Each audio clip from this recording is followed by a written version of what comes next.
Hello.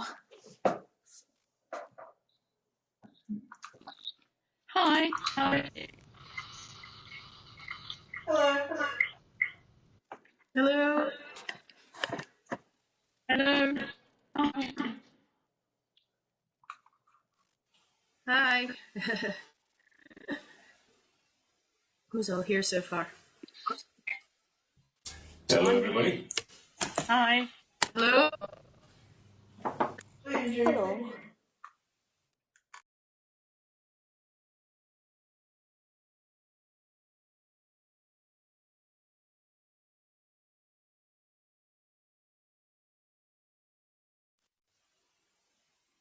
Can't hear anybody now.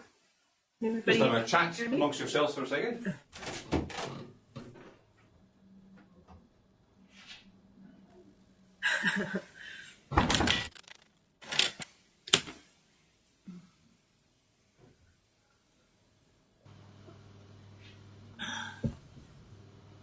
Is it just me, or is there a bit of a delay on it today? It seems a bit slow today.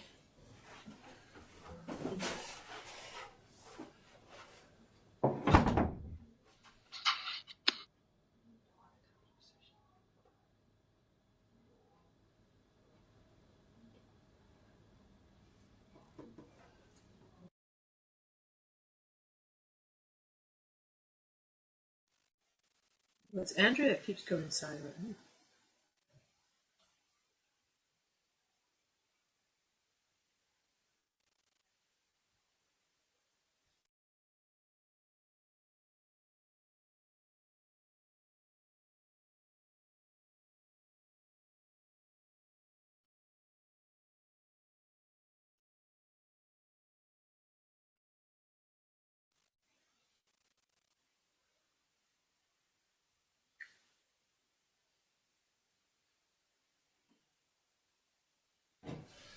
Yeah, hello everyone. I was just trying to change the system here a wee bit so that I could see everybody's wee face around the edge of the screen, so I could tell if anyone had fallen asleep.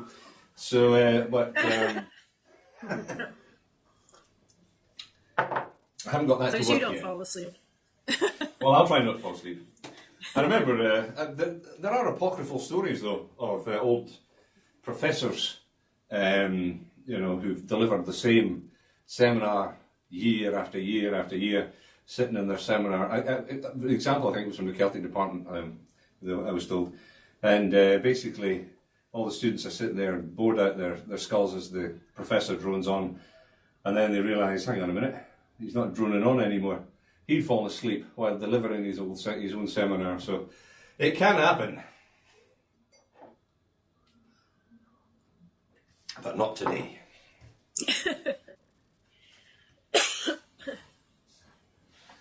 There we go. I can see faces around the corner of the screen. That's good. Only four people though. Well, so that's a start though. That's a quorum. I presume everyone else will be coming in when they have a chance. So while we wait, how's everyone doing? Okay, busy. Very well. Busy too, but it's beautifully sunny here. Busy's good. Looking forward to the eclipse tomorrow, on Friday. Yeah. There's the thing. We might, since you'll be in the lecture with me, Lynn, at that point, we might take a breather or a break to stick our heads outside and see it happen. Good, because I'm actually in part-way through my journey to Scotland then, and the place where I'm on Friday doesn't have any internet connection, I gather. Or we don't think it does. So unless I can find some, I won't be able to join in anyway. Right, okay. Right, I'll have a wee think about that, because it might be better to delay it then. Because I think it starts about 8:30 in the morning and reaches its full height, as it were, an hour later.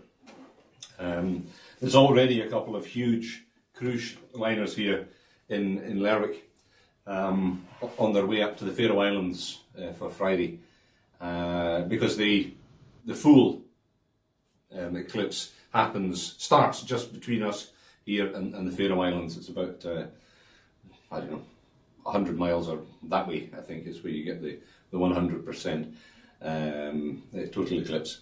But I think we'll be vying with you there in the Western Isles, Holly, for the best show in the British Isles, at least.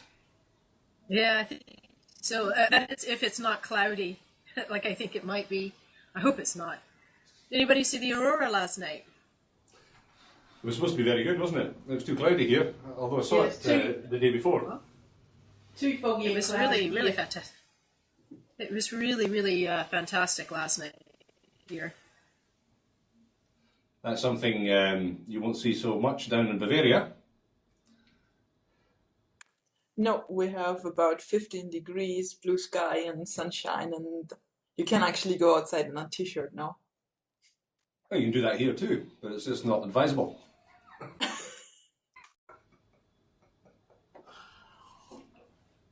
So, okay, the Fearclish, the merry dancers, an element of folklore that I haven't included in this seminar, but might be worth looking up.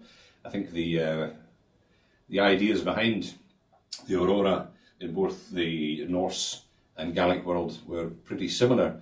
That it is associated in some way, although merry dancers suggests sort of something cheerful. I think originally it was more associated with the wild ride, or the slúg in Gaelic, the sort of the host of fairies and the dead. So it was more of people were scared of it in the past, and the wild ride was very much part of Norse mythology as well. That was probably led, although these things are always difficult to work out, probably led by Odin himself in the original belief. And again, it's this idea that they're going helter-skelter across the sky, and picking up people and taking them into the host. So yeah, I don't have anything on that particularly, but it might be worth looking up. That could be one of these connections that I'd forgotten about, actually. Because today what we're going to look at is the Norse impact on Scottish folklore, both in the Western Isles and in the Northern Isles. And I've chosen the word impact because some of the stuff that I'm going to talk about isn't really borrowing as such. It's more how the Vikings were, the role that they played in Gaelic folklore, for example, how they were incorporated into the folklore world. But when I can find borrowings, I will point them out. And also, one of the features of Terry's very interesting talk last week was the difficulty in being able to work out whether apparent similarities in folklore were due to borrowings or to, I suppose, what you might call cognate development, or cognate origins, originating from the same source in the distant past and then developing and being very similar anyway. So it can be quite difficult to pick out in Icelandic folklore if something has come from the Gaelic world or whether it is just something that's shared with Gaelic folklore. So we'll be looking at pretty much the same thing, but from this side. Hi, Gavin. Hello. How you doing? Oh, fine, thanks, yes. If you feel like anyone, in fact, if you feel like contributing, and don't just sit back. But if you have anything to say on Gaelic folklore or Norse folklore, then please feel free to press that button and join in. So, well, if you're there, Gavin, I suppose there might be some others about to appear, but we shall start anyway.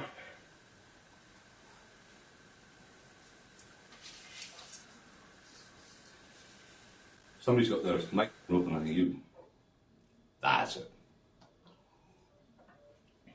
Okay, well, let's start first of all, before we look at borrowings or not even in the Gaelic context, it's borrowings, but I also want to look at some elements of the Northern Isles as where the folklore is not a borrowing from the Norse period, it's just a continuity of Norse folklore belief, because it's been said by several folklorists,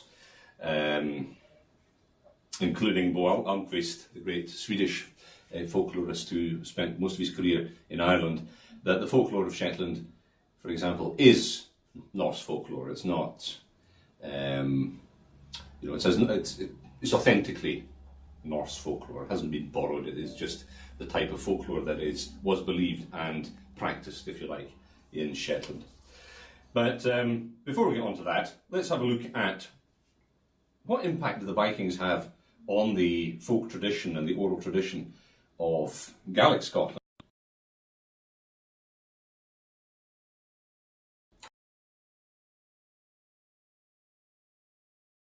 A huge impact in the sense that there is a tremendous amount of material about the Lochlannach, or the Vikings or Norse in Gaelic folklore.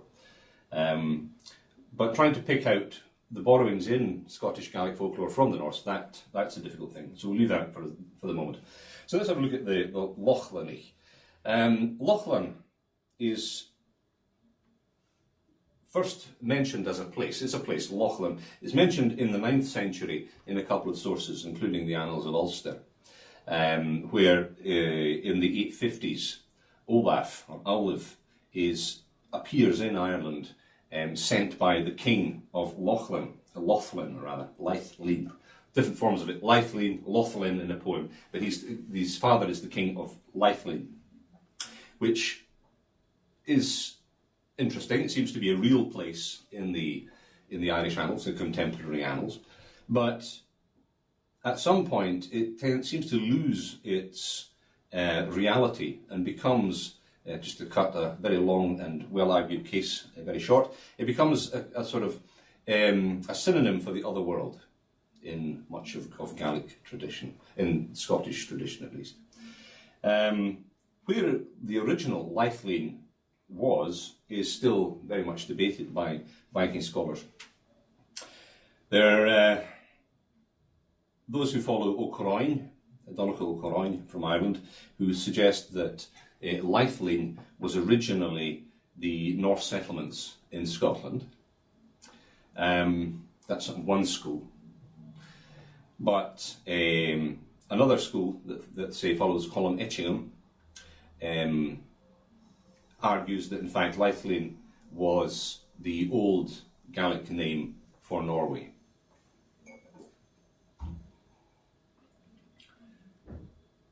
And certainly in later tradition, Lochlin is, generally translated as Norway, or the other world that lies out in the Norwegian area. It's never used in Gaelic tradition to mean the part of Scotland by any means. It's always out in the Scandinavian mists.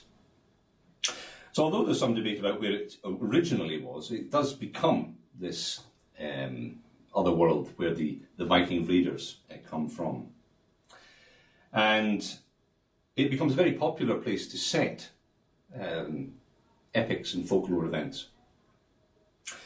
And the ballads of Fionn McCool, the stories of Fionn McCool predate the arrival of the Vikings, and Donna will be talking about this in due course. But they predate the arrival of the Vikings, but the ballads that are composed about Fionn McCool and his band of Fenian warriors from the 11th and 12th century onwards, their protagonists, their enemies that they fight against, come from Lochlin. So the Vikings are drawn into an existing native epic worldview. Okay. So we have a large number of ballads, usually called Fenian ballads or Ossianic ballads, that have survived from the early modern Gaelic era, and were continued to be sung in the oral tradition right up until the 20th century. And these ballads generally place the enemies of Finucul and the Fenians in Lochlin and call them the Lochlani, these people who come from Scandinavia.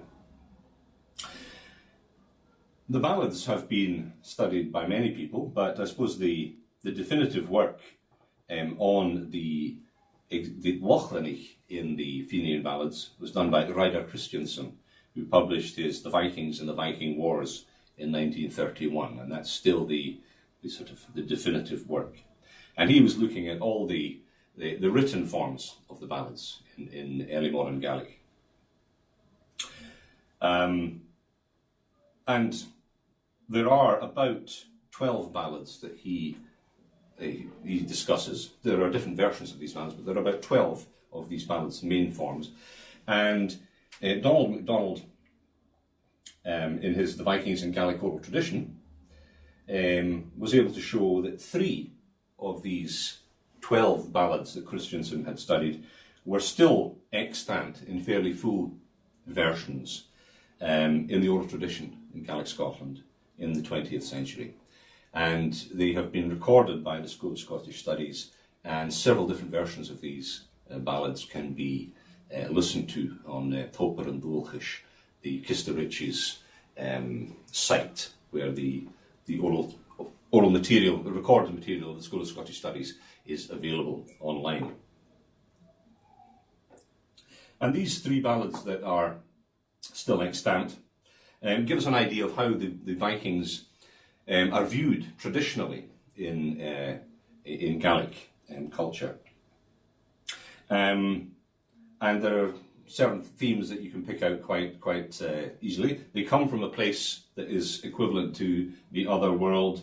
They behave like other world beings, and they have many magical powers. And they present a huge threat to the Gaelic world. That's really their what they're for. They're the otherworld threat that has to be overcome by usually Finn McCool and his men. So the 3 that survived are Dúin na Muilearstach. There are different forms of this word Muilearstach. I'll come to that later on. Dúin na Cearstach, Loi Choin Dui.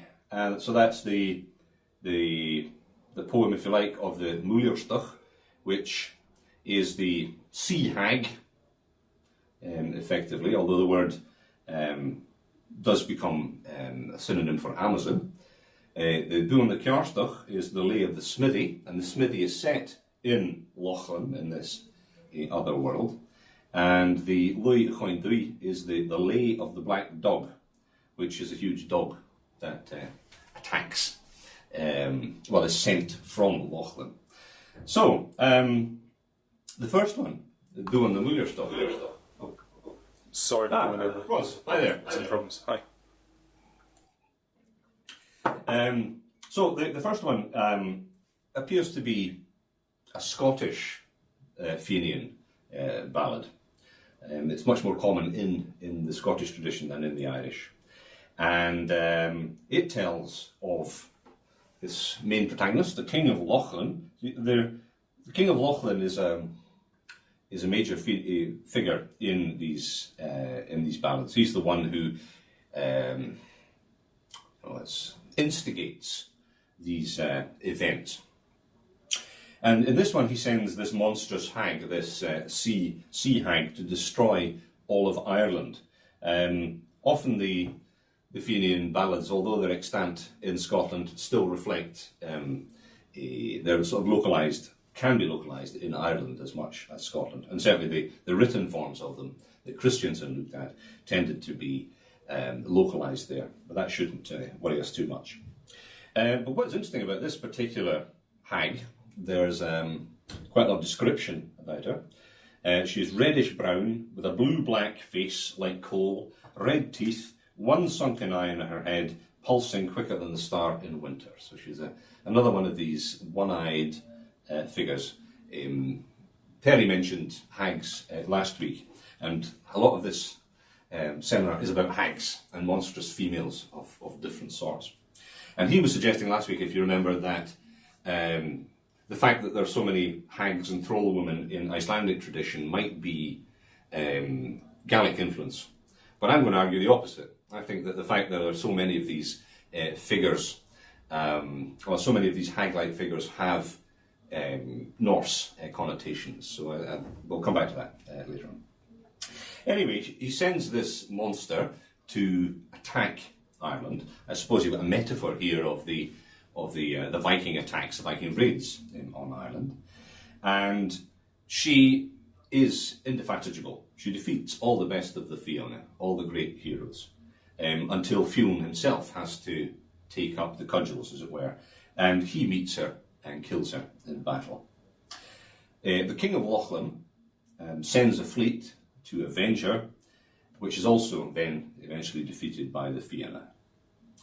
So it's, the Fianna are the great heroes of Ireland. They're the ones that can withstand these attacks. I should also say that Lochlin, the modern or modernish Gaelic form of the name, can mean something like abounding in lochs. And that it's been suggested that that's how it was visualised, and that could be a reference to the fjords of Norway, if you like. But the earliest form of the name doesn't come from that, so might come back to that at some other point. The Muirstach actually turns up in place names. There's a place on the island of Giga, or Gigalum rather, just off the coast of Barra, which has a reference to her name. So she can be localised in the landscape. What you're seeing here, though, is no borrowing as such, and you're not seeing the Vikings as real figures. You're seeing them as representatives of the other world. And there's another connection which could be brought out in some Irish material. You get stories of the Favoira, the people who live beyond the sea or under the sea, who attack Ireland in the well, it's difficult to know exactly when, but they're folklore beings, and there's definitely a connection between the way that the Lochlannig are being envisaged and the way that the Favoira, these other world protagonists, are viewed. And the king of the Favoira, Balor, has one eye. So again, you're getting these connections. Okay, move on to the next one. Doing the Kerstoch, the Lay of the Smithy. I say I put some links to these poems on the VLE, so I would suggest that you go and listen to them being performed, and also look up the translations, if you need them, of the poems themselves to get a better feeling for this type of material. Anyway, the Lay of the Smithy. This recalls how Fionn and his men fall in with a person called Lon Mac Líban, who is the magical blacksmith of the King of Lochlin. And they follow him to Lochlin, where he makes them swords. However, these swords need to be tempered with human blood before they're any good. So the Fianna are a bit worried about this. One of them is going to be used as a sacrifice to temper the swords. So Fionn manages to trick the smith's mother to enter the smithy, and the smith kills her by mistake. So she is then, her blood is used to temper the swords. And then, because the smith is annoyed at having been tricked into killing his mother, Fionn has to kill him as well, and they use his blood to complete the tempering of the sword. But again, here we are, we have this reference to the magical world. But it's interesting, I think, that it's a blacksmith, it's a figure who makes swords that is being referred to here. And we know from the archaeological evidence, and also from the written evidence, that the Norse wielded very good swords. Initially, they got them from Francia. A lot of them are called Ulfberht swords, the ones that have turned up in graves in Scandinavia. It's almost like it's written on the sword, Ulfberht. Like Ulfberht made this sword. It used to be thought that there was this one person called Ulfberht who made all these swords. It's now thought it's a bit more like it was a stamp, put on a sword to show that it was a good sword. Ulfberg would have made it if he'd had the chance, but it was made in his smithy, if you like. But we have some sort of, I think, tiny memory or tiny reference to the fact that the Vikings were well armed and had good swords. But they're obviously not quite as clever as Fionn, so he manages to make up for his lack of sword by other means.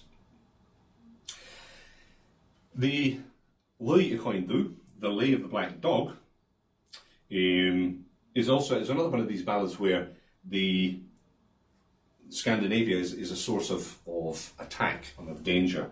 So in this one, sometimes it's in Lochlin, but in one version it actually mentions Orkney, and the Prince of Orkney appears in front of the Fianna with a huge black dog and challenges them to a dog fight. And this big black dog defeats all the dogs of the Fianna until Fionn releases his own dog, Bran, who eventually kills the black dog. Bran has a poison claw, so they unmask his poison claw, so he kills the black dog. So, 3 ballads, still extant, still being sung by, well, not by many folk, I guess, but they're still there, and they were recorded in oral tradition, painting a picture for folk of what the Vikings or the Lochlanich were all about. And we don't have much reference to reality here. We can see how the Vikings are being imagined as denizens of the other world with magical powers. But still, they're seen as this kind of otherworldly threat as well. They're sort of out there on the horizon, and they can damage Gale them unless there's a hero in the form of Fionn there to protect them. Has anyone come across these ballads before, or? Oh yes, yes. Well, there's kind of a one we have. There's one of the Fenian ballads based here in Lewis, and I think this is where Finn McCool comes against the battle with Cuach. And and he's a big giant, and it was the only time he was so horrific in his appearance. You know, he and his brothers occupied the dunes like doing Cardian and Sue in Berneran, and we're doing Cuach, doing Huey, and so it's so horrific in appearance that it was the only time the Fenians took a step backwards in horror. And they smote him with the MacLean, his sword, his grandson Oscar. But I think there's an opinion that perhaps, because supposedly these giants built these Broch towers on Lewis, that may have been, they thought it might be representative of Vikings. That's very interesting. I'll have a look at the ballad of the Cuach. Yeah. Well, certainly there's a connection. Often these archaeological structures are attributed to the Danes or Lochlanich. So yeah, there could well be a connection there. The Cuach is an odd word, though, isn't it? It's sort of ogre or something. But what's the etymology of that? Sure, Gavin might know. Gavin, throw it into your... Sorry, no, I don't know. Haven't a clue, sorry. Okay, homework for next week. What's the etymology of Cuach? But yes, even if the Cuach is not a Scandinavian, but it could well be, but there's still the connections are there, the connotations, large, monstrous, and a threat to the well-being of the community that has to be driven off or defeated by the Fianna. But as I say, there was this role that the Fianna and Fionn had of defending Ireland against all comers predates the Vikings, and they had other enemies before the Vikings appeared. But once the Vikings do appear, then they sort of take over that role, and all the ballads that are composed from the Viking periods onwards not all of them, but most of them tend to associate the activities of Fionn with the Vikings. Although Fionn was possibly, I'll say the word, possibly a real person who lived in the 3rd century AD in Ireland. So there's a sort of figure that lies behind this, but it's all become mixed up in oral tradition. But this is how the Vikings are seen, and it's quite odd, really. We'll come into other information which makes them more realistic, but it is a bit odd that after, who knows, let's think, 400 years, say, of Norse speech in the Outer Hebrides, that the people who spoke Norse are remembered as otherworld beings rather than as real people and ancestors. You know, there's something interesting going on. Okay, what else we got? This sort of view of the Vikings as otherworld beings or sort of giants of some sort is evident in other sources as well. There are two major hero tales which have been recorded by the School of Scottish Studies, and you can listen to them online. And that's the Echri Vanish and the Scaelach Vichrui Lochlin. So that's Echri Vanish is the history of Magnus. There's the Old Norse name Magnus there, and it's a genitive form in Gaelic. And the other one is the story of the son of the king of Lochlin. Now, the king of Lochlin turns up a lot as a protagonist, but the son of the king of Lochlin turns up more often, because he's often the one that's come to do something in the Gaelic world. And intriguingly, of course, it's some of the Vikings who were attacking Ireland and whose names we have recorded, such as Olaf and Ivar, in the mid-9th century, were the sons of the king of Lochlin. So it's as if that is being remembered in some sense in folk tradition. So, the first one, Echri, what's that one about? Well, this has some other names. What's very interesting about this is that it actually records a number of Norse names. It begins, this is a translation of it, I have heard that once upon a time there was a king of Lochlin, and being the king of Lochlin, he got married. Well, apparently all kings of Lochlin have to get married. A son was born to him then, and he called him Arach. Sometime after, another son was born to him, and he was given the name Eorling. The king of Lochlin fell ill, and he died, and 12 noblemen took the responsibility of the kingdom upon themselves until the heir should come of age to take it. So the story continues, and Arach, he gives up the kingdom to his brother Eorling, and his son, Arach's son, Manus, is born, and he has a number of adventures in different parts of the world and evades the evil machinations of his uncle Eorling's wife, the queen, and eventually manages to become king of Lochlin himself after these adventures. Now, Alan Bruford has argued in Gaelic folktales and medieval romances, which is an excellent and fascinating piece of research, that the Echri Vanish is a lost romance of literary origin. So it was written down, a story that was written down in the Middle Ages, perhaps composed by the Machvurich poets and scribes in South Uist. Machvurich were the poets of the Lord of the Isles. So what we might have here is, in oral tradition, is an oral telling of a story that was written down in the 13th or 14th century, and the names in it are Norse. So Arach is the Norse name Harald, Eorling is the name Erland, and of course Manus is Magnus. And it might be that we have a fragment here of what in an Icelandic context would be a saga. You've got a written story, and there could be some reference to real events that took place in Norway and the Hebrides, or at least real figures, real people that have been put into a different context. Because Manus Mac Araj is Magnus Haraldsson, if you put that into Norse.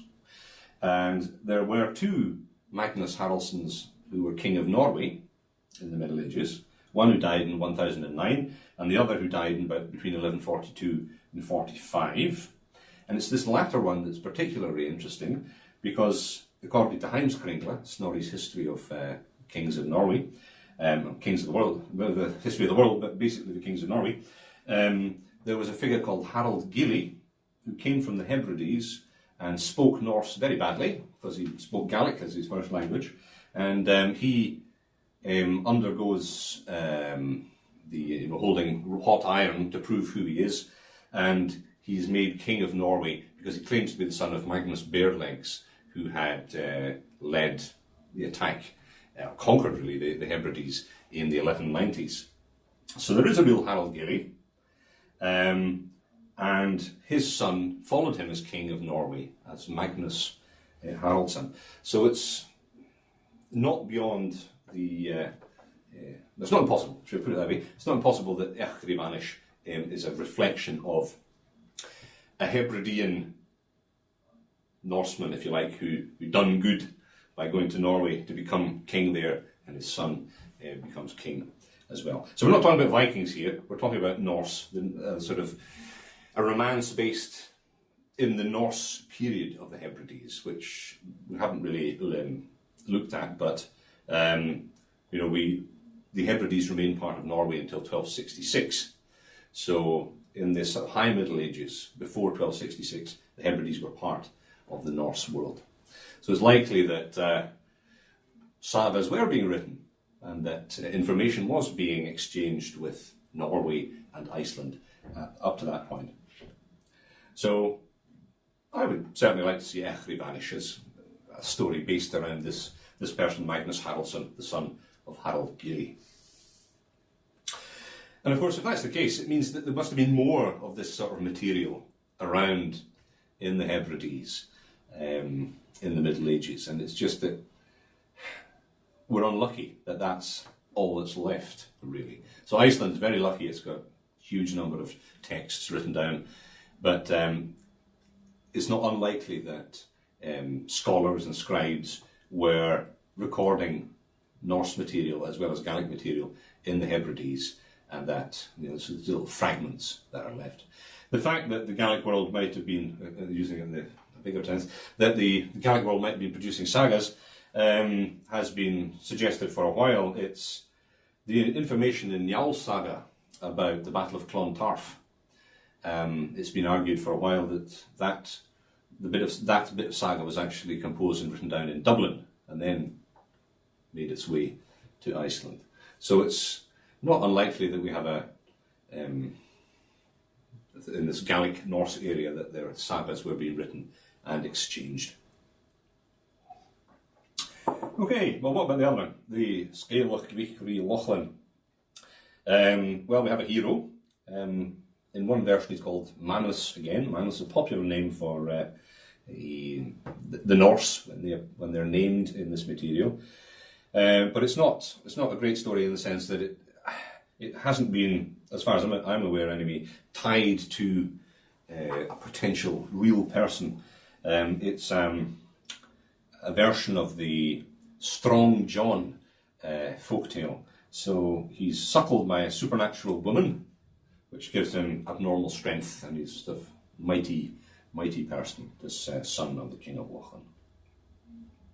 However, there are two hero tales that have been recorded in oral tradition.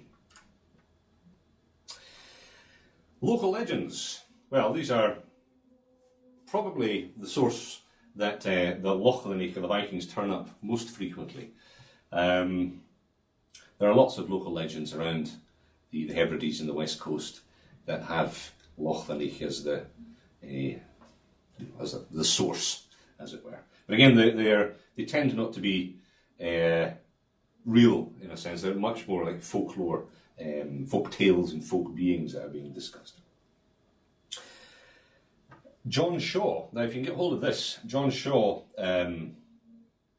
Gaelic scholar from Cape Breton, has written some very good stuff on this material. And he's written Gaelic Norse Folklore Contacts and Oral Traditions from the West of Scotland, which was published in the 5th Celtic Nordic Baltic Folklore Symposium in 2005. That's his article is a very good sort of overview of the Lochlannich in tradition. And he comes up with the idea that a lot of this material developed in Argyll, the islands of Argyll, where the Gael, or another people that we haven't talked about, a sort of mixed Norse-Gaelic population was established, and it was in that area that there was all this transfer of material. However, that's a good article to read if you can get hold of that. In fact, I think you can get hold of it on academia.eu. John Shaw is on academia.eu. Now, here's an odd thing. We've discovered that we're breaking some kind of obscure obscure law. If I was to put up a link to John Shaw's academia.eu article on the VLE, I would be breaking data something laws, because to access it you have to sign on to academia. Okay, so some obscure person in the States could then say, there's that person, Lynn, looking at this material on academia.eu, we'll feed her through a program and see if she's an Islamic terrorist. Okay, so I can't actually put that link on there, but I can tell you about it. Okay, so go on to academia.edu online and look up John Shaw, and I know he's got a lot of articles on there. So that's if you don't mind Homeland Security checking you out when you do so. Okay. Where was I? Talking rubbish as usual. Right, okay. So local legends. There's a lot of these. And our friends in the Hebrides, I'm sure, can add a few. So I'll just run through the few I've got here, and hopefully you can help build the picture a little bit more. So I've just got a couple here, well, 3 of them for you to think about. Bu'uyuish, Pine Black, is a story that is a legend that is localised in different places. And then there are lots of stories in different places about the drowned princess from Lochlin, and some others of the drowned prince from Lochlin. And then there's Blarn and Scoop, the Battle of the Sheaves, which is also localised in a few places. So these are 3 stories that turn up all over the Hebrides and the West Coast. The same story, but sort of localised in different places. So what's the story of Bu'uyuish? Well, again, this is one of the Vikings being seen as a threat, a sort of existential threat to the Gaelic world. And I'll just read this version I've got here. This is a text translated from a recording of a Miss Anne Munro from Little Loch Broom. And this is how it goes. The King of Lochlin was very envious of the fine wood with which Scotland was covered, and he wanted to destroy it. One day he was so gloomy and worried that his daughter asked him what was troubling him. He answered that he wished he could find a way to destroy this Scottish forest. "I'll do that," said the princess, "if you get a witch to put me in the shape of a bird." Without further delay, the king sent for a famous witch, and she turned the princess into a beautiful great white bird. She flew away, and when she struck a tree with a wand she had under her wing, the tree would catch fire. It wasn't long until the beautiful white bird had become an ugly black bird, with the smoke of the pine wood, and the people of this country gave her the name Bu'uyuish, or Fir Black. It wasn't easy to catch her, and she was doing a lot of damage, but word got out that Bu'uyuish had a tender heart, especially for animals. So a man at Loch Broom hit on the scheme to get hold of her. The young were taken away from all the farm animals, the calves from the cows, the lambs from the sheep, and the foals from the mares, the kids from the goats, the piglets from the sows, the puppies from the dogs, and even the chickens from the hens. The mothers were put in one fold and their young in another. When evening came, there was the most dismal bleating, lowing, whinnying, barking, screeching that human ear had ever heard. Dewey Ewish was passing on her course of destruction, and her heart was so sore for the poor creatures that she had to come down to earth. No sooner was she on the ground than one of the local people sent an arrow through her heart, and she fell dead. The King of Lochlan heard what had happened, and he sent a longship with a hardy crew to bring the body home to Lochlan. But when they'd sailed out as far as the mouth of Little Loch Broom, there came a terrible gale which forced them to turn back. They made 3 attempts to leave with her bier, but at last they saw that Dewey Ewish would have to be buried where she'd fallen, at Kildonnan, at the head of Little Loch Broom.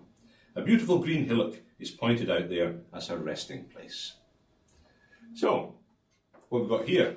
Well, we've got a fascinating folk tale. We've got the idea that the Lochlanich covet what Geldom has to offer. They also are quite happy to destroy things willy-nilly. Particularly if they don't have it, they don't want anyone else to have it, so they want to destroy it. I mean, the whole point of this is totally bonkers. Obviously, the people didn't realise that Norway, for example, is covered in trees, so it doesn't make any sense. However, so they destroy that, the trees in Scotland. And then there's the other interesting one, this localisation of the burial place of Dewey Ewish in a green hillock. Now, I wonder, I don't suppose that green hillock has been identified or excavated, but sometimes similar stories have turned up actual graves. So there was a story of a giant, and then I think it changed to a giantess at one point, in Fettler. There's a little hillock on the east coast of Fettler, and it was known as the Giant's Grave. And turned out it was a Viking boat burial there. In fact, it was a female boat burial. So who knows? There could be some little fragment of some memory here in a story like that.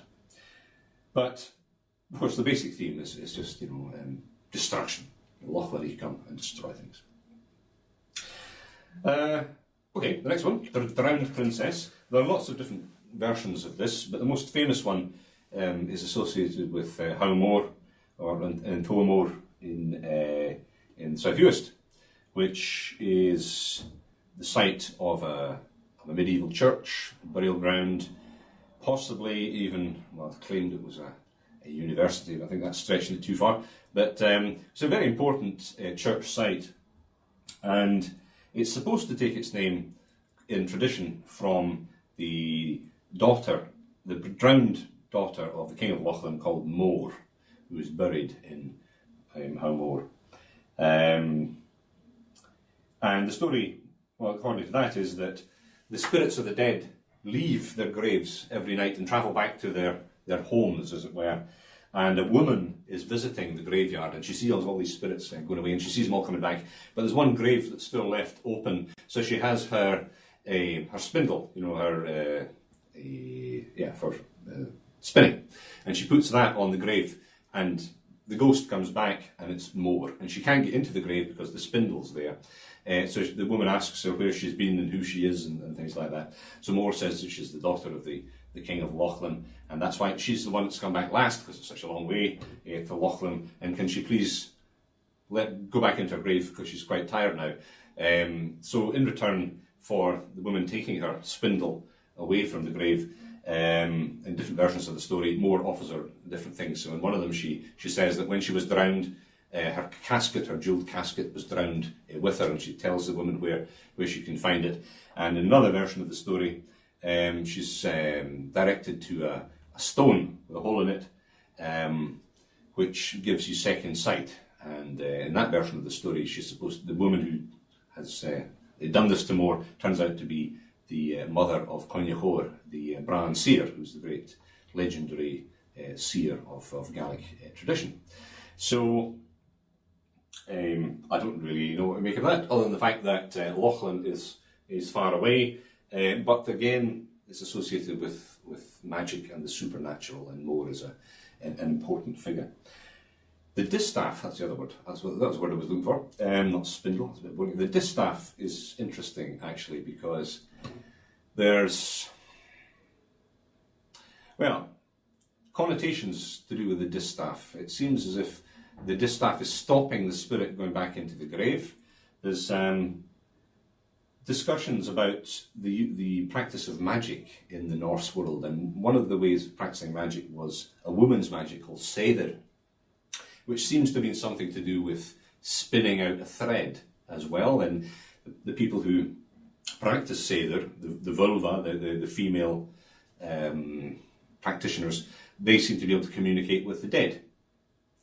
And as if they could call the dead up.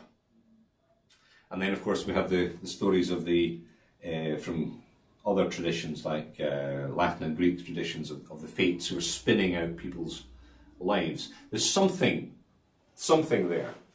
It's I haven't been able to I don't know what it is exactly, but there's something there. The connotations of the distaff and the dead, and communicating with the dead. And I'm wondering if that might be a little Norse borrowing, but it needs to be looked at in a bit more depth first of all. But we do know that Seder was a mysterious type of magic that it made illegal when people became Christian in Scandinavia, and someone was put to death for practicing Seder in Greenland.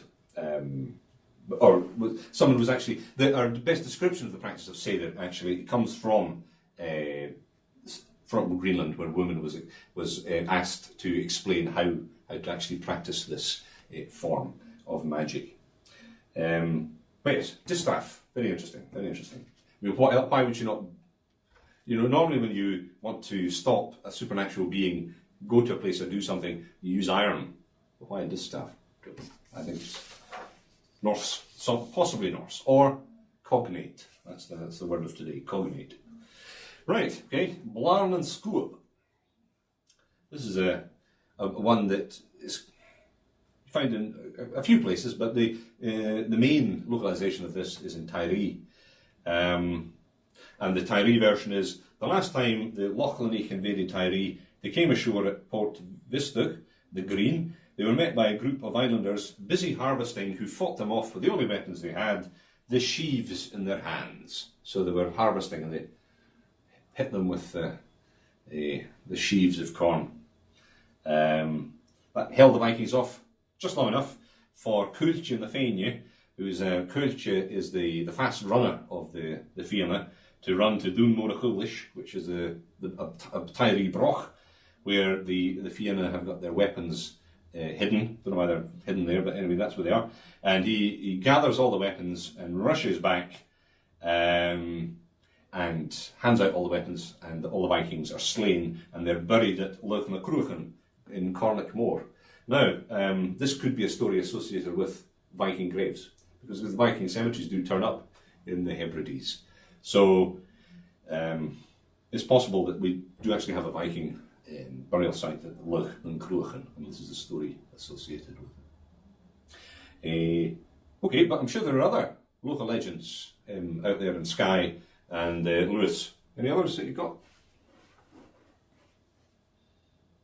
Oh, there's like one story still being told in Ness about these two wee boys playing along the beach side in Yorpy, and then up arrives these Vikings in the longships and drag their boat, up on the beach. And one brother manages to escape, and one is taken by the Vikings. And this one brother that's taken by the Vikings has some sort of birthmark. So he's, that's how we would know him, his brother. So years go by, and the Vikings come back, and they're fighting them, and then they chase the Vikings off to Rona. And this brother that's fighting the Vikings that wasn't taken, he sees on Rona, he recognizes his brother who is fighting on the side of the Vikings. He had been taken captive, and sort of assimilated, and then so he recognized him as this birthmark, and they managed to sort of rally the people in Ness and get rid of the Vikings. But I think this tale's still told. It's certainly on Topra and Dulcish still as well. That's an interesting one. I think there's that could well be a well, it is obviously a Lochlanich story, but what Donald MacDonald in his what's the title of that piece? I'll put it again. The Vikings in Gallic oral tradition. He points out a number of clan stories about clan battles and things. As they get told through oral tradition, they lose their connection to clans, and Vikings take over as the protagonists. So I don't know, but that might be one of those, or it could be a very old story. It's a very interesting one. That. So what's that one called? Does it have a?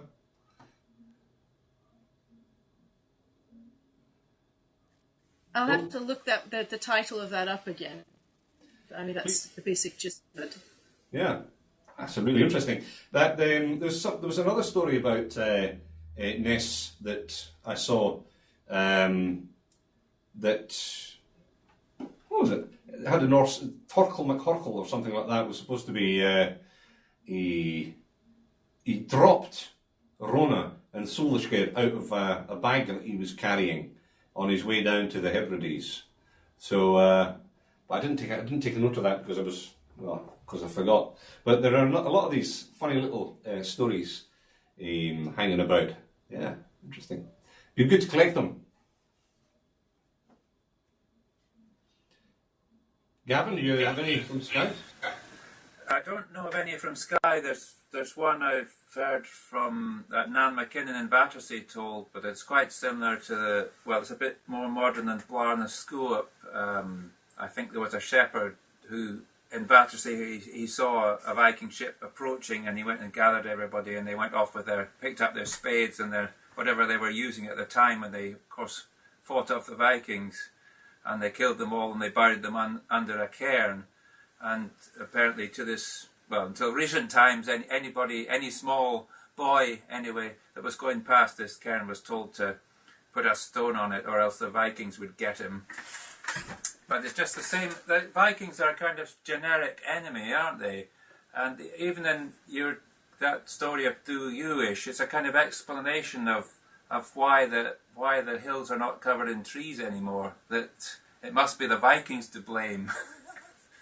You're absolutely right. That's that is their role, and they've taken that over from some other supernatural force, as I said, perhaps the Favoira or something like that in earlier time, and that role has been transplanted in other places. So in Shetland, the story of Du Jewish exists as well, in a sense, but it's not the Vikings who do it; it's the Lewis men. And there are a number of stories in Shetland where the Lewis men have taken over this Viking role. They're the ones to blame for all sorts of stuff. And also, whereas the Lochlanich are, blamed for building structures in prehistoric structures in the Hebrides, there are some structures in Shetland that are blamed on the Lewis men. So it's very intriguing. You're right. They have become this bogeyman. That's what they are. But the odd thing, I suppose, is that in these stories, there's no recognition that the people of Lewis and Barra and Vatersay were Norse at any point. They are, they're the ones that are out in that are coming and attacking. But that is the view that developed in medieval Ireland, and that's the view that has been gradually replacing any other view that might have existed in the Hebrides at an earlier date, and it's even stretched to Shetland. There's a story from Yell about the last Norwegians who lived in Yell, who were what was this? There was this funny little saying. Think well of Glupapund's men is the name of the story. So the last Norwegians or Norse who lived in Yell are accused of sheep stealing or something like that, and but by the time that people go try and find out if the sheep are there, they've disappeared. And the last thing that they hear is think well of the Glippabunds men. So even in Shetland, where people are very proud of their Norse ancestry and their Norse culture, and even there, the stories are starting to creep in oral tradition about the last Scandinavians of some sort, as if they're a different sort of people altogether. So you see folk tradition at work here. It works at a different level from reality, if you like, or on a different type of reality. Ideas can come in from somewhere else and be adopted and replace any known real tradition that might have been there. So. But that was noticed also by Donald MacDonald in his chapter about Gaelic tradition. This sort of lack of awareness of Norse origin amongst the population of the Hebrides. Very odd. Well, it's not odd. It's just that's what happens.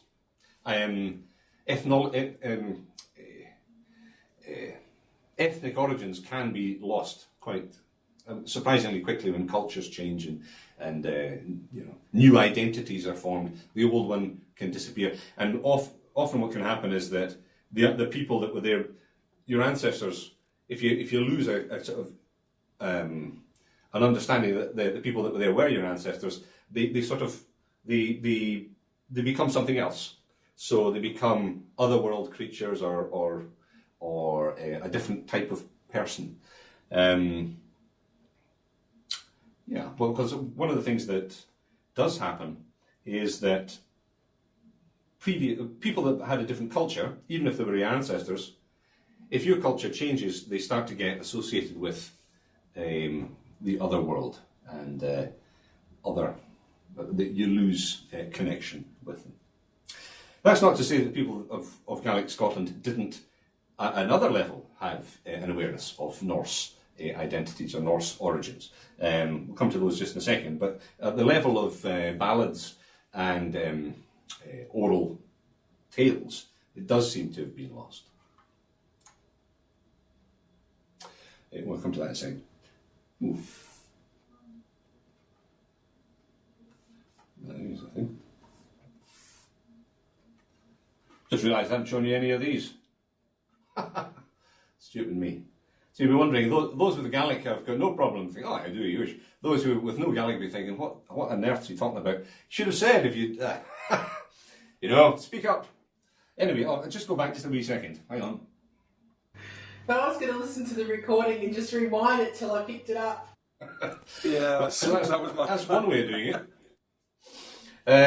Okay, well, the notes, I've got the notes here. It's not written out as a big text, but I've got the notes. So the notes will go up, so you'll see them there. Anyway, there's the three ballads about the Fianna.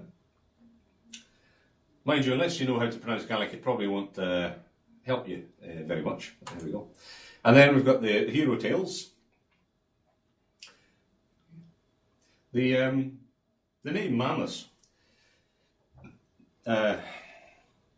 It's not very common as a personal name any longer, but it was part of a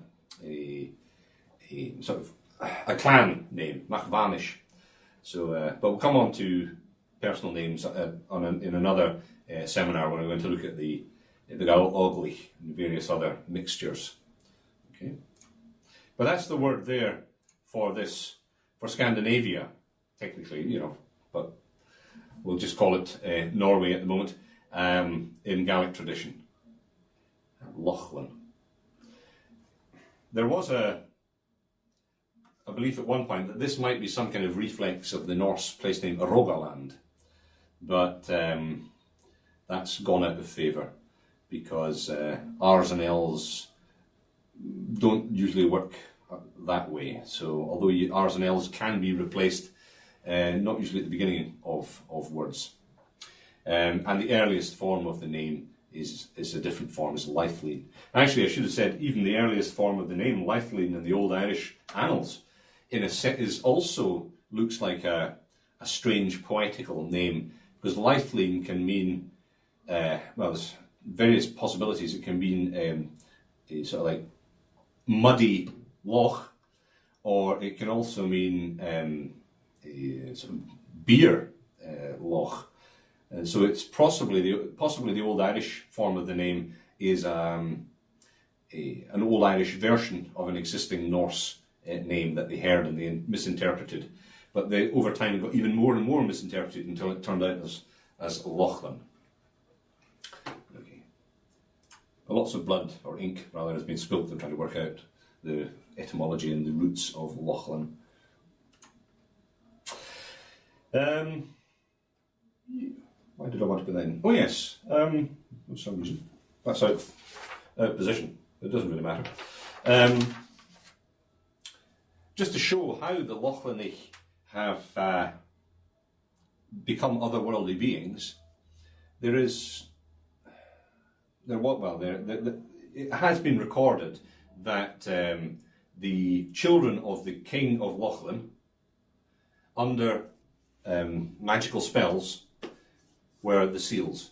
So, and we know that seals in the Northern Isles tradition, and in the Western Isles as well, can take off their skin and become human beings. And one of the explanations of the ability of seals to turn into humans is that they are the angels that fell to earth that hit the water instead of the land. So they're the fallen angels, the magical beings who become the fairies on land, they become seals in the sea.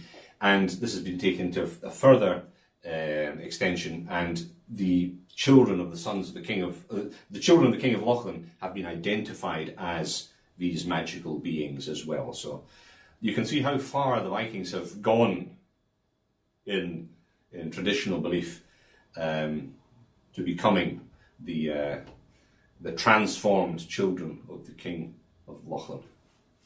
Okay, that's why I put that there. I knew some reason.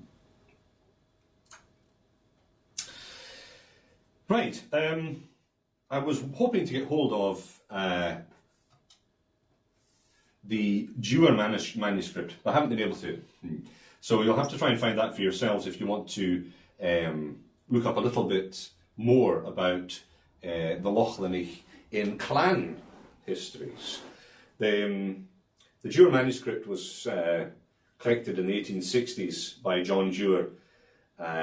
He went round Argyll collecting information about folklore, and he collected a lot of information about the figure Somerled, Sorley Macgillivridge na Huath, Sorley, son of Gillibridge of the Caves. And there's a lot of fascinating material that he collected about this figure, Somerled. We're going to come to Somerled when we look at the mixed population and the Gael Oglich. I don't know when that is. I think that's when we come back. So if you don't know who Somerled is at the moment, don't worry. But he's a very interesting figure in the 12th century history of the Hebrides, and he has gone down in legend as the leader of the Gaels who drove the Vikings out of the west. But in actual fact, he was no such figure. His name is Norse, and a DNA study of his descendants show that most of them have a Norwegian Y chromosome, so he was of Norse origin himself, genetically, but culturally he represented a rebirth of Gaelic culture and power in Argyll, in the Argyll area, and has got this role as a sort of defeater of the Vikings. And a lot of the material, there's the Book of Clanranald in which it's described, but a lot of the material was also extant as legendary material in Argyll in the 1860s and collected. And there are references to Vikings in that material and battles that Sorley had with Scandinavians. And it turns out the Scandinavians in this context are the King of Man and his warriors. So there's lots of material there. So if you want to follow that side of things up, please do. But as I couldn't find a good online version of the Dewar manuscript. But hopefully there is one there, and if you do find it, let me know. Okay. One of the other things that goes on about is the alliance that Sorley had with the Clan MacInnes against the Norse. So it's more of this fighting, Gaels fighting Norse again theme. Okay. Now, I want to bring your attention to another fantastic resource which is online. Those who are doing a bit of creative and fruiteries with me already know about it. This is the Alexander Carmichael digital resource that's online. And this is material collected by Alexander Carmichael between didn't start when he was born. He lived from 1832 to 1912 and collected a huge amount of material. And it's all available online, so I'll just show you where it is.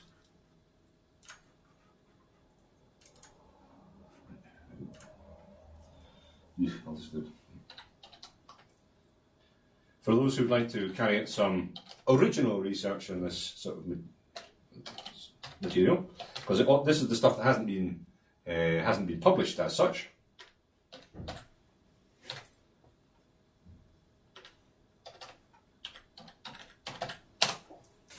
There's a Facebook page for this.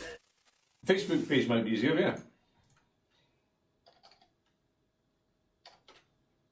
No, but I spelt that wrong. Carmichael Watson, Lib, Ed, Ac, UK, C. Watson. There we go.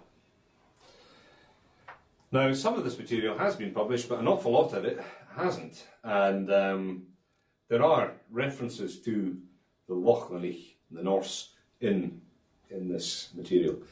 So I collected a little bit of it just to show you some of the other stories that are out there. One of the potentially most interesting, not quite sure what to make of it, but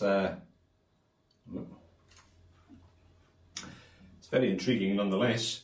It's a story from Major James McRae of Valley in North Uist, who lived in Greymanish, which you can just see there. And he tells a story about a figure called Other. Now, he says, the reason why the greater proportion of the seals of Hashgir went to Valley was this. Other was a great Scandinavian robber sea king, a Viking, who ravaged the coasts of these Western Isles. Often, and it's a bit gobbledygook because he was just busy writing this down. Often the Norsemen and the crowing of the MacDonald of his Lord of the Isles doesn't make any sense. Anyway, okay, so Other is a great Scandinavian sea robber who is raiding in the Hebrides. And the King of the Isles announced that he would give a fitting reward to any man who would bring him Other's head, dead or alive. Other's head, you can't bring him his head if you're... He's going to be dead if you bring his head. Anyway, that's it. He's going to bring his Other's head, dead or alive. All were eager to distinguish themselves in capturing the great robber king. Other was captured at last at a point of land at Greymanish called Castell Other. So there it is there. The Castle of Other. This was done by Macuishton Greymanish. Macuishton carried Odan, and now it puts it with an N, Odan's head to his chief. In return for the signal service and getting rid of this ocean pest, this beast Vorachoain, that's a great beast of the sea, the Lord of the Isles granted to Macuishton and to his posterity the seals of Hashgir. Seals then were prized equally for food and oil. Okay, so Other's head was buried at a spot known as Eran Volach, Painvor Greymanish. And in an additional story, it says, the Ree Lachlan was buried in Ronay. He was 18 feet long and he was buried without his head. So there's two stories about this figure without his head. But the one about Other is very odd. Now, Other, with a T, is a Norse name, okay? Other. And it goes into Gaelic just as Other, not with a D. It's very strange to have this D there. And I don't know, I'm just toying with the idea that there might be a reference here to Odin, but I wouldn't want to push it too far. But we have his odd name, and we also have the fact that Greymanish is the nest of Grimr, and Grimr is one of the names of Odin, the sort of the masked one, and in lots of poems Odin is called Grimr. Now, Grimr place names, some argue it has nothing to do with Odin, but others have argued that it might. But it's just odd. Now the R at the end, okay, that could just be development over time, and one of the forms of the name written down is with an N, Odin. So I don't know, but it gives you a little idea of the fun you can have with some of this material. Oh, 2 Rosses there. Odd. Right. So Alexander Carmichael's material, there are little legends and things in there that he collected, which otherwise would have been lost. You can see around here that lots of the place names are actually Norse. So there's Kalanish, that's the place, Kalanes, that's where you call for the ferry to go across to the island.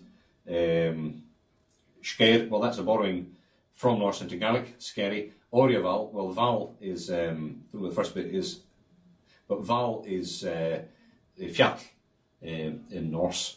And then Nish is, Ness, the point. So there's lots of Norse names there. Olavat, there's a tautology, so you've got Loch, the Gaelic word, and then you've got Vat, which is Old Norse Vatn, water. So that's Olaf's water or something like that. So it is a very Norse area, and you've got this little intriguing story of some figure being associated with this. It's actually a promontory fort there, Castile Oder. Who knows? But I'll leave you with that one.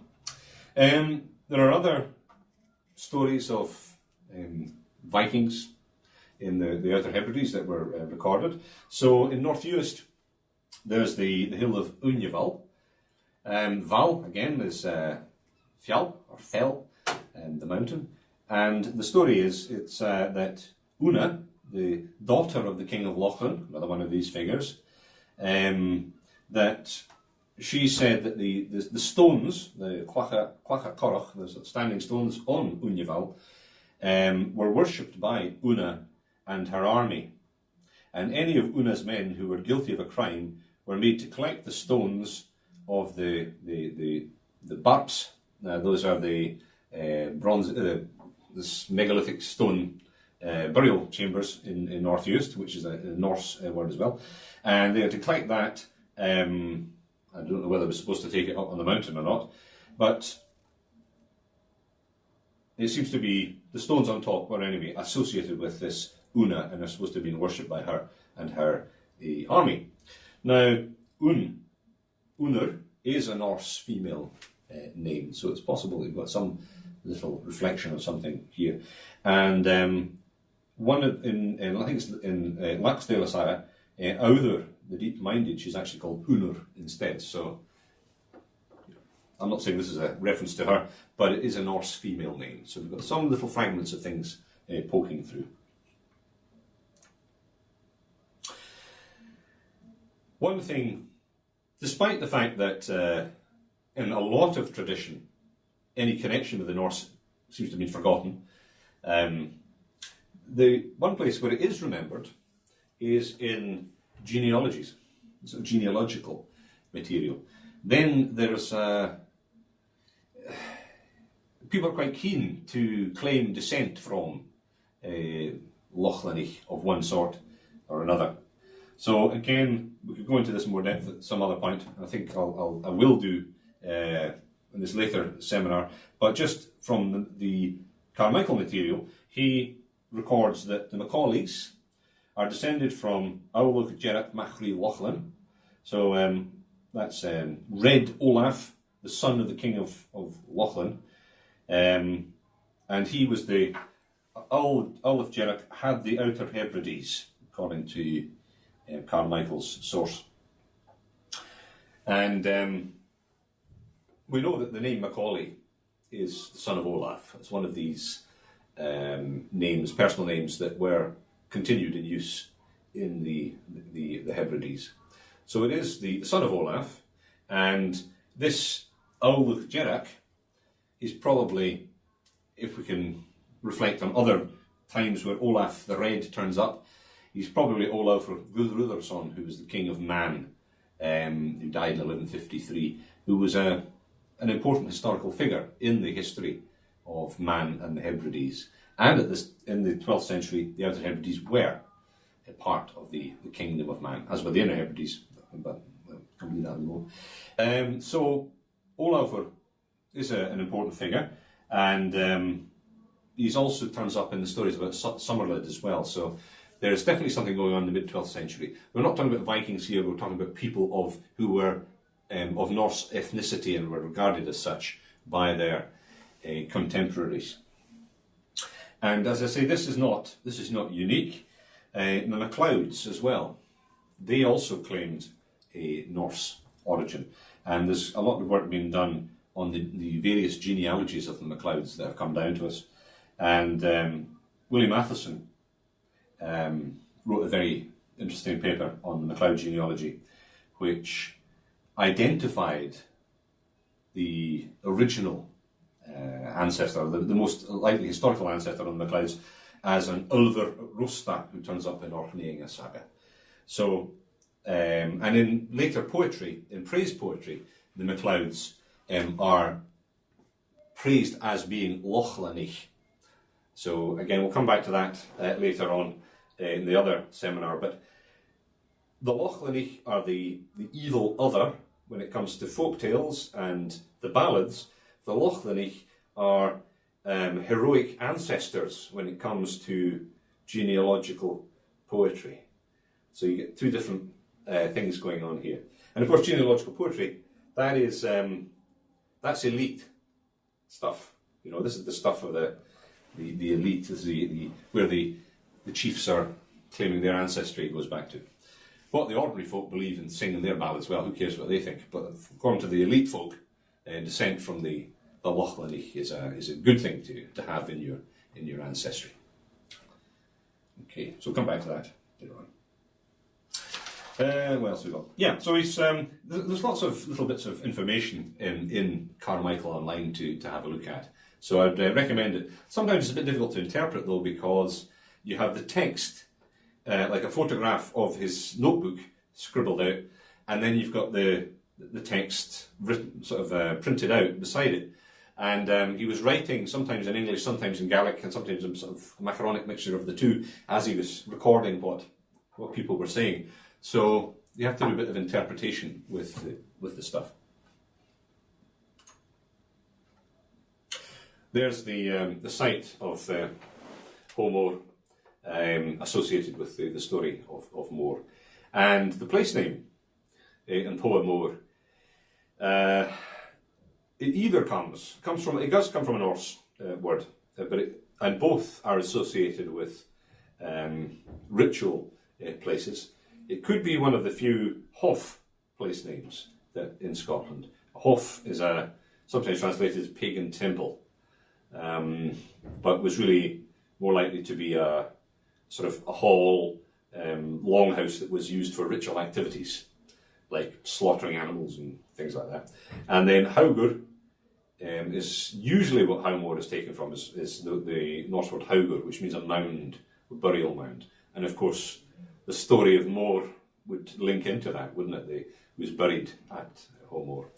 But I would say there's still a possibility that it could be Hof that is the word there as well. Either way, it was an important Norse site, and it's reflected as such in later Gaelic folk tradition. I think that's the important thing there.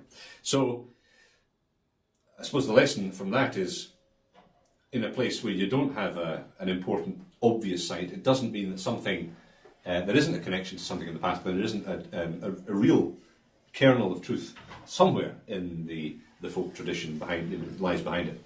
It's the interpretation that can be the difficult thing. So, stop there just for a wee second.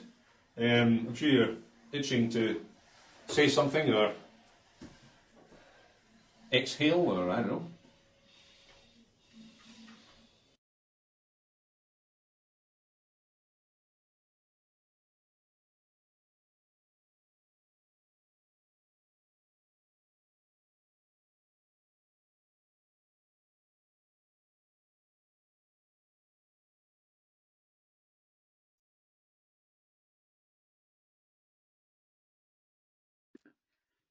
I just wanted to get onto Kister Riches and hear some of the ballads, and do a bit more reading on this.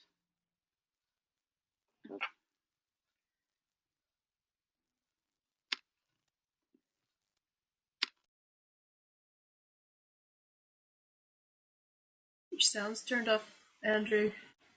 Oh, so it is. Silly me. Yeah, that's a good idea. Get onto the Kister Riches and listen to them. I was saying, these things don't really tell us anything about the Vikings, but it does tell us a lot about memory and how sort of ethnicity can change over time, which is an intriguing thing as well.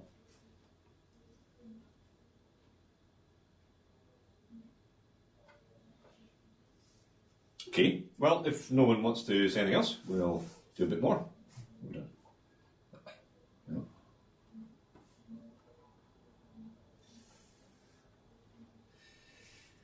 Okay, well, we've seen the Vikings in Gaelic tradition, but we haven't really seen much about Gaelic sort of Norse borrowings or impact on Gaelic folklore.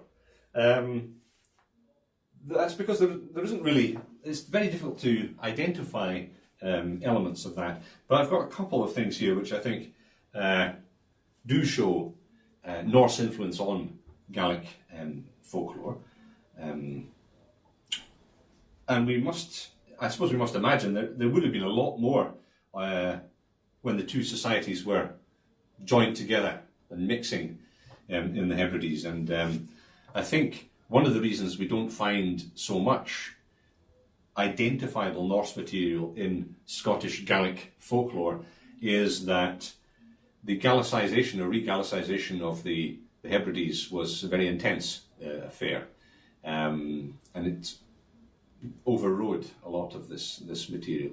Just, I mean, even to the extent of Fenian ballads that are based in Ireland becoming the staple fare of entertainment in the Hebrides. You know, that it's a steamroller that's taken place. So it's perhaps not surprising that not so much survives. But one example that's been pointed out by Bo Almquist is a borrowing which also affected Ireland, and then changed on its way back into Scotland again. So quite kind of an odd thing. Now, he is identified in a paper, The Viking Ale and the Rhine Gold, some notes on an Irish-Scottish folk legend and a Germanic hero tale motif. He has suggested that the story of the Heather Ale, which you may have come across in various forms, goes back in origin to the Rheingold story. Now, you might think that seems a bit odd, but in Ireland, where a large number of these Heather Ale stories survive, it's always Viking ale, or the Fíorveor Lochlanach, the true beer of the Lochlanich, that is the magical brew that is being that people want to get their hands on. And at least in two versions of this story, the Heather Ale story from the Hebrides, one from Egg and another from the Hebrides but not identified, it's the Lochlanich, the Vikings, who are the brewers of this magical beer.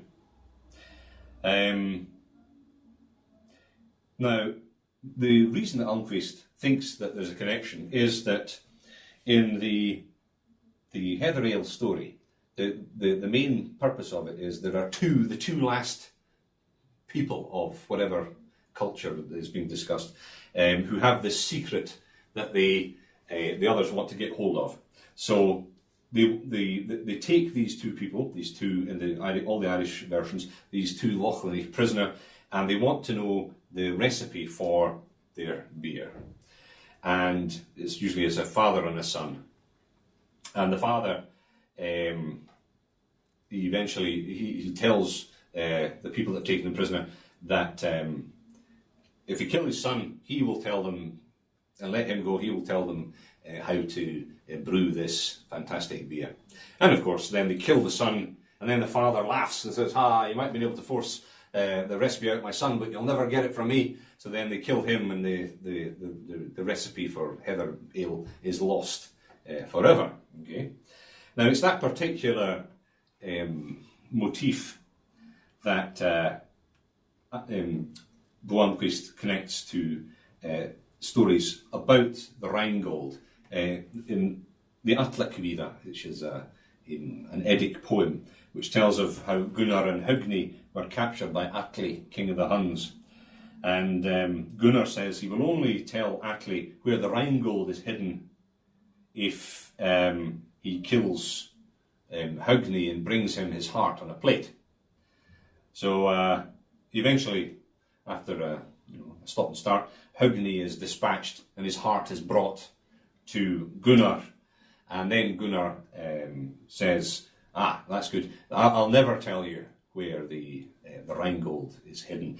And then he is thrown into the snake pit, where he dies laughing, playing his harp.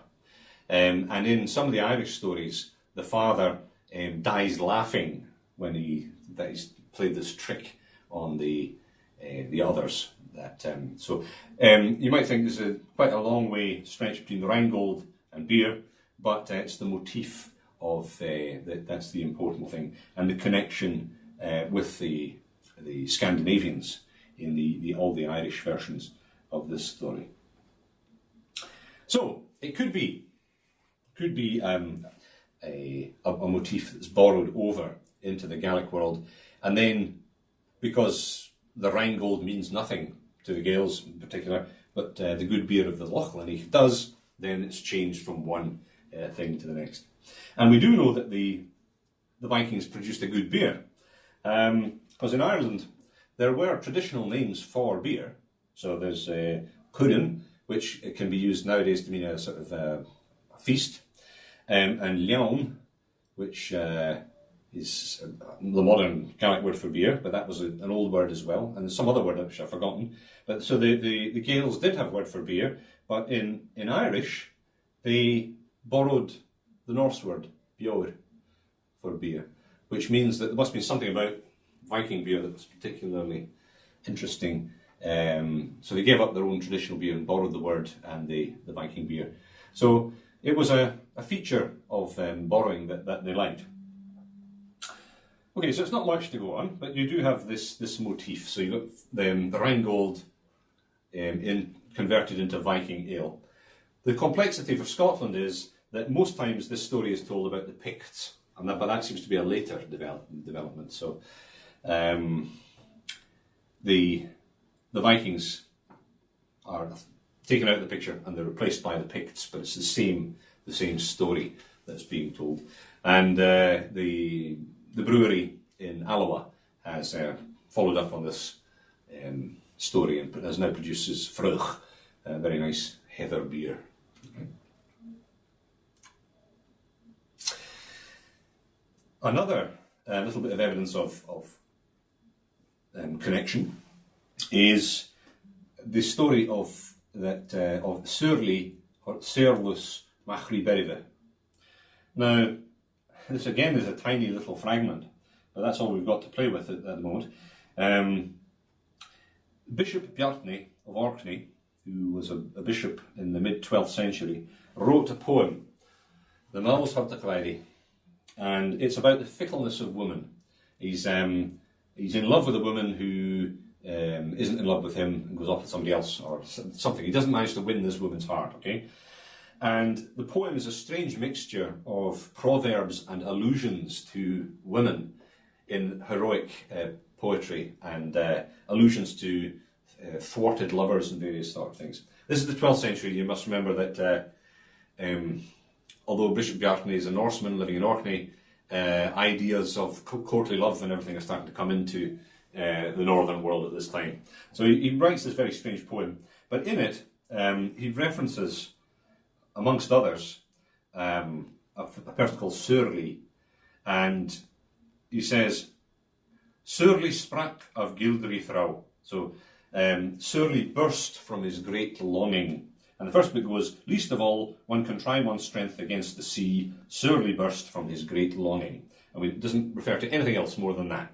But it's obviously behind it a reference to a poem that other people would have known about this figure called Surly, who bursts for love. And there's no other extant Norse source which has this allusion in it. Surly turns up in several different times as perhaps more than one hero in different stories.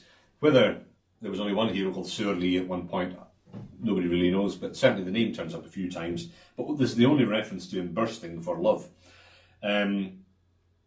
But this person's Shurlus does turn up in a Gaelic poem, a Gaelic ballad that was written down in the 19th century. And the whole ballad is an intriguing one. It goes on about how this hero, Shurlus, dreams of a woman with beautiful golden hair. I put the link on the VLE to this one. And she's she's very, very beautiful in all conceivable ways. And she in his dream, she gives him a ring. So Shurlus awakes, catches a glimpse of the woman disappearing. He chases after her. He sees her going into the sea, so he swims after her. And eventually, even though he's a hero, his energy wanes and he faints and is taken back to the shore by the sea. And people try and revive him, but when he's revived, his heart bursts. And in the older Gaelic it says, Vishe kur e chroyashin is asna reawr e chlevshin. He broke his heart teguments and the broad fat ribs of his sides. So he falls in love with this woman, he swims out to sea, comes back and he explodes. Okay, so this is obviously the same person as the Surly in the Orcadian poem, which leaves us with an interesting little conundrum.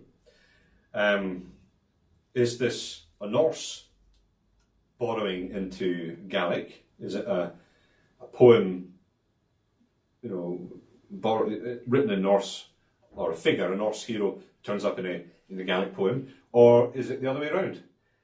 The name Shurlus is not Gaelic. Surly is a Norse name, so the figure, the protagonist, does have a Norse name. And in one version of the poem, he's the son of the king of Bergen. That's what Beride. It's the only place name that turns up in any of these ballads with an identifiable Norwegian setting is Beride, and that's Bergen. So in the Gaelic one, he is Surly, the son of the king of Bergen. So it's got a Norse setting. However, the falling in love with a woman while you're asleep motif is Celtic. It's not Norse. It doesn't turn up anywhere else in Norse material, but it does turn up frequently in Old Irish material. So being visited by a beautiful otherworldly woman while you're asleep happens to several heroes. Happens to Cuchulainn, who falls in love with one, and he, the great hero of Irish tradition, he sort of falls out of love with his wife Eivor as he falls in love with this supernatural woman who he's seen while he's asleep, and he loses he starts to fade away, because that's the thing, if you fall in love with a woman while you're asleep, well, it'll come to no good. So put it that way, it's not a good idea. So that is a motif that's come from the Gaelic world. However, the name of the person is Norse, and his setting in the Gaelic poem is Norway. So it's a bit of a difficult conundrum, unless we're looking at it in the wrong way.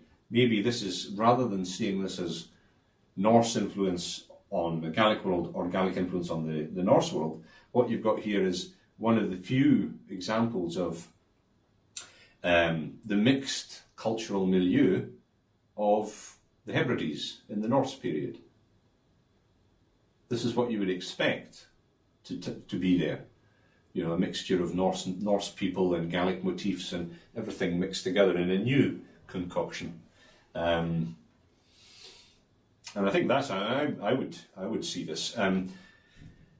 It has been argued, and it's been argued by Bo Almquist and also by Michael Chestnut, that Orkney might be the place, medieval Orkney might be the place that this mixture took place. And that's possible because two of the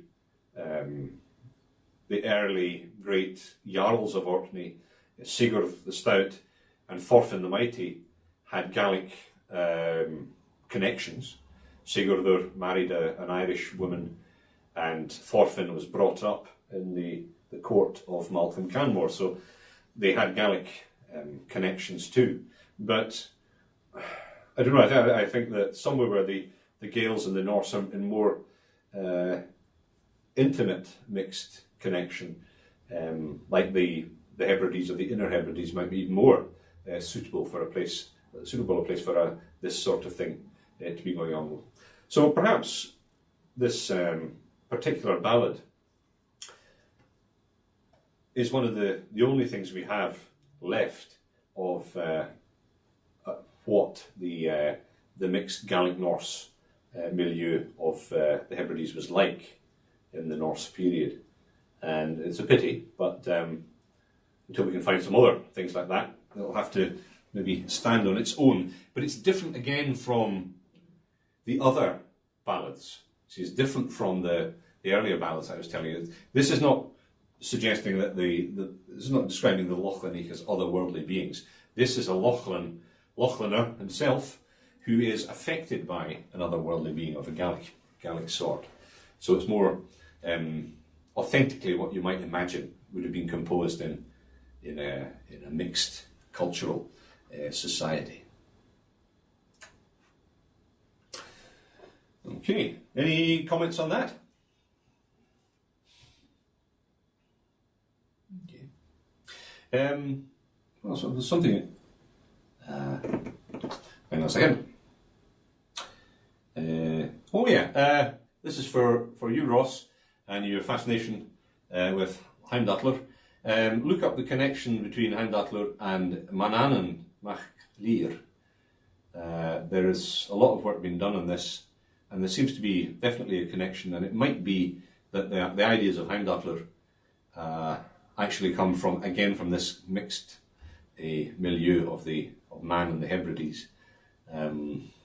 It's not to do. This is not folklore. This is a mythology, Norse mythology, but it could be something connected. So there's been quite a few people have argued that there's clearly a connection between Heimdallr and Manannan. Okay. Right, I think I want to move on a little bit. Right, one of the other little fragments that suggests there might have been a lot more at one time. We're only left with the little bits. Is Reidar Christiansen also wrote a very good book on studies in Irish and Scandinavian folktales. This is the same guy who wrote the Vikings and the Viking Wars, looking at the ballads. He was a Norwegian scholar of folklore who was a great expert in Gaelic stuff. And there have been several of these. The Norwegians have been at the forefront of the study of Old Gaelic culture and language. Oftedal, Marstrander. Marstrander's famous because he's one of the ones who helped to save Manx material. And when he was a professor of Celtic in Dublin, he went over to the Isle of Man early in the 20th century and used to visit old folks in old folks' homes and had a stick, and whenever the old person fell asleep he'd prod them, wake them up again so he could get his information. That's how to do ethnography the old-fashioned way. So anyway, Christiansen is another one of these sort of heroic figures in their own right, and he studied migratory folktales amongst other things, and there seems to be one example that I've come across, and because of him I haven't seen any others. And this is a migratory tale that's very popular in Norway, and an example has been found in the Hebrides. And this is The Boy and the Giant, MT327C. Okay. This is a story about a boy who's caught, put in a sack, usually by a hag. He escapes twice. When caught for the third time, he's taken back and either immediately stuck in a pot or fattened up a little bit.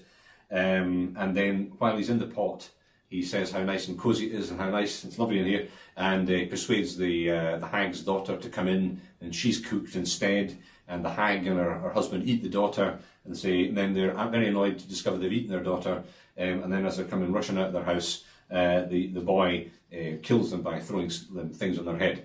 So it's a very interesting folk tale, and it's most famous in the Smørbuk version in Norwegian folk tales by Asbjørnsen and Moe, and has these fantastic illustrations. Smørbuk, sometimes translated as butterball, and that's why the hag wants to eat him, because he's so delicious. He's a little fat boy, a little yum. But anyway, he gets his own back on the hag. And there's an example from, collected by John Dewar actually, for Campbell of Islay. And he heard it from his mother in around 1810. And it's the same story. A boy living by himself has a visit from a huge ugly hag with one long tooth. He's captured, put in a bag, he escapes. The hag stops to eat some berries. Sometimes into the stories with these extra bits added. He's captured again, put in a cauldron to cook. He describes how warm and comfortable he feels. He induces the hag's daughter to take his place. Later he kills the hag by knocking her down with a club.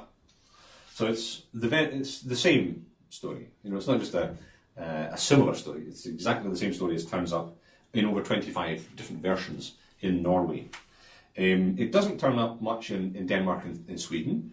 The times it does turn up there seem to be versions of the story as told in Asbjørnsen and Moe's published book, which was very, very popular. There's a version turns up in Shetland and there's a version in the Faroe Islands, but this particular Gaelic version is pretty much exactly the same story as Asbjørnsen and Moe published, but it's long before they published their story, so there's no way it could have been borrowed from the written text. It has continued in tradition. Now, with all these things, it's difficult to put a date on them, and it's difficult to discount the possibility that the story passed on at a much later date through contact at some point between somebody in Islay and Norway. But the most likely time for these stories to pass on, to migrate, and when connections were strongest, was before 1266. So it could be that we have here, again, one story that stands as an example of many stories that would have existed that were shared between the Hebrides and the Norse world. And it's definitely not a Gaelic story that's been borrowed into Norway, because there's so many of them in Norway. It's a Norse story that's being told in Islay around 1810. Okay. As I say, we've only got fragments here, but that's what we've got to play with. Right, for the last wee while, I'd just like to mention a few of the folklore beings in the Gaelic world, which have great similarity, even perhaps more similarity, have some direct connection with Norse folklore beings. Now again, Terry was saying last week, had such slightly different perspective on it. He was suggesting that troll women perhaps are a Gaelic influence on Icelandic folklore. But I'm not so sure about that. I think it might work the other way.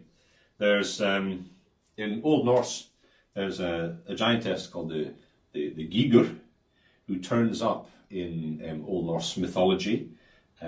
She's a hag, a giantess. She occurs frequently in Norway as the Ygre, or Yivre, and she's associated with mountains in Norwegian folklore.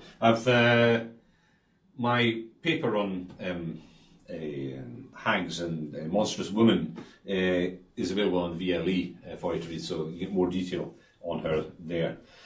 But she's associated with mountains, she's associated with big rocks. She seems to be a very important figure in Norse mythology, a sort of... The gods can't get on without her. She has a very important role in Norse mythology. And the Gigur of Old Norse does seem to have had some influence on the way that the Cailleach Vir is viewed and interpreted in Gaelic Scotland as opposed to Ireland. The Cailleach Vir, or Vera, occurs all over Ireland as well. Okay, so it's the old woman of Beara. Even the Beara Peninsula is way down in the south of Ireland. But a study of the Cailleach carried out by O'Crulich, the Book of the Cailleach, he suggests that having looked at the Cailleach in both Ireland and Scotland, that the Scottish version has been influenced by Norse ideas of hags and monstrous women who can change the landscape and are associated with the wild and with winter. And he says, an examination of Scottish material relating to the supernatural female bearing the names Cailleach Vera, or Via, reveals a multitude of association between her and the forces of wild nature, especially the storms of winter, the storm clouds and the boiling winter sea. She is also very much the spirit of the high ground of mountain and moor, and is seen frequently to personify wildlife. For instance, the life and well-being and fertility of the deer herd. Norse folklore is pervaded with creatures representing the forces of wild nature, and in Scottish tradition, Cailleach Vir is frequently said to have originated in Norway. Indeed she does. She's another one of these monsters that comes from Lochlan, from where she originally carried the rocks out of which she formed the coasts and mountains of the Scottish mainland and the Western Isles. Many of the Scottish legends of Cailleach Vir If many of the Scottish legends of Cailleach Vir contain such motifs of Nordic provenance, there is equal evidence of a Norse element in the makeup of other varieties of Scottish hags of the then peripheral wilderness, who also personify wild nature and are held to threaten human life. So that's his sort of summing up of the Cailleach. And it's true, she is associated with mountains. That's Screet na Cailleach on Jura, at the top of the picture, which is a sort of stony slope. There's mountains that are called after the Cailleach, which tend to be particularly barren hills. There's she is supposed to have dropped rocks out of her basket, which became the Hebrides. So she's a goddess with a small g, who creates kind She's associated with the creation of Loch Awe in another story by leaving a lid off a well. So she's a kind of very important person, and she is associated with the winter as well, because her time when she visits is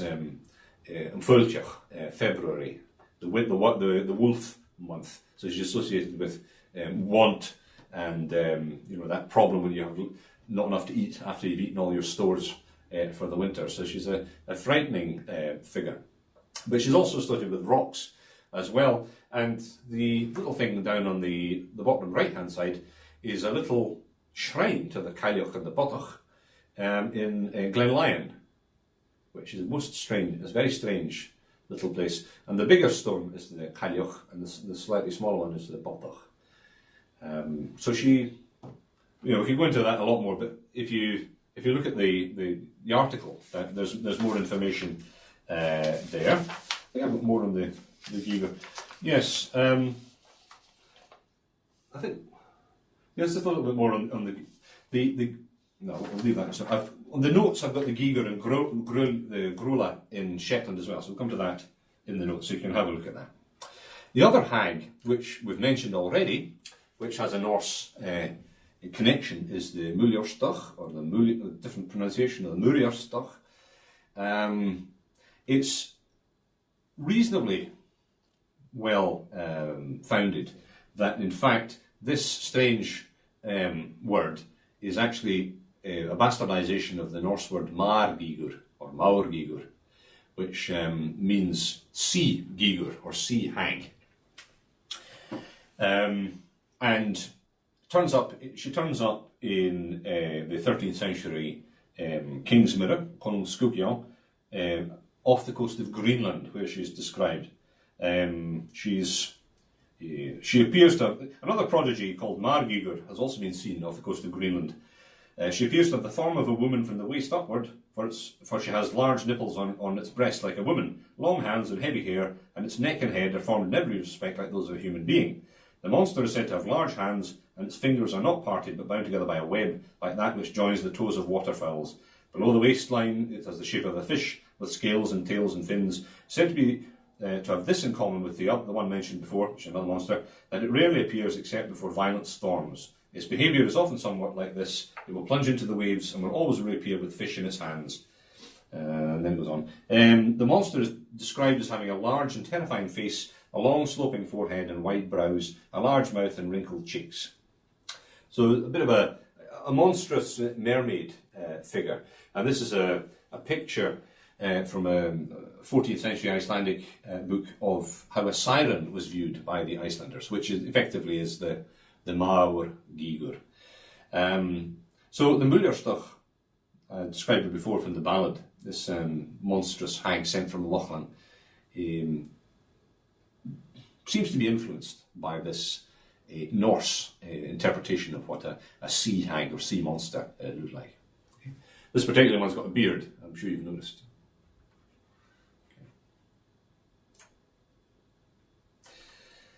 And I think we'll just bring that to an end now. My other evidence for the existence of the Gígur and being brought into the Hebrides and influencing ideas of the Cailleach is that the Gígur actually survives in Scots tradition as well. The Geir Carlin is a figure from Norse tradition, from Scots tradition, who's a massive hag, and Geir there is the same word as Gígur, so she's the old woman hag, the old woman Gígur. So the fact that she exists in Scots tradition, I think is a good indication that the Cailleach and her is also a manifestation of the Gígur. The place name, she probably turns up in place names as well in the Hebrides. Gia is suggested that it's from Gothe, turns up like that in the 12th century text. But the way that Gia is pronounced, the way it was pronounced in the past, and the fact that there's a little island called Gigalum beside it, suggests that Gia may actually take its name from the Gígur as well. And on Gia, there is a famous Cailleach as well, so there's an interesting thing. And there's a little island off the coast of Barra, which is also Giga, and that has a place name associated with the Mulljarstach as well. So there are two little islands, possibly the hag in Gaelic in two different forms, and a reference in the place name in Old Norse to the Gígur. Okay, I'll leave that one with you. But just a word or two about the Geir Carlin. She seems to have been considered like the queen of the queen of the witches, the leading hag in Scots tradition. And in the remains of Nithsdale and Galloway by Cromwell, he says, "We will close our history of witchcraft with the only notice we could collect of a celebrated personage called the Geir Carlin, who is reckoned the mother of glamour and near akin to Satan himself. She is believed to preside over the Hallowmas rides, and mothers frequently frighten their children by threatening to give them to McNiven or the Geir Carlin. She is described as wearing a long grey mantle and carrying a wand," which is what the Cailleach does as well, "which, like the miraculous rod of Moses, could convert water into rocks and sea into solid land." So she's also a figure who can create landscape and create rocks, just as the Cailleach can. So if you were to translate Cailleach into Scots, you would translate it Geir Carlin, you see what I mean? And backwards, Geir Carlin would become Cailleach. And but Geir Carlin itself is ultimately of Norse origin, the old woman Gígur. So there's a lot of material on hags that you might be interested in following up. And we've got 1 minute left, so one or two comments, if you've got any.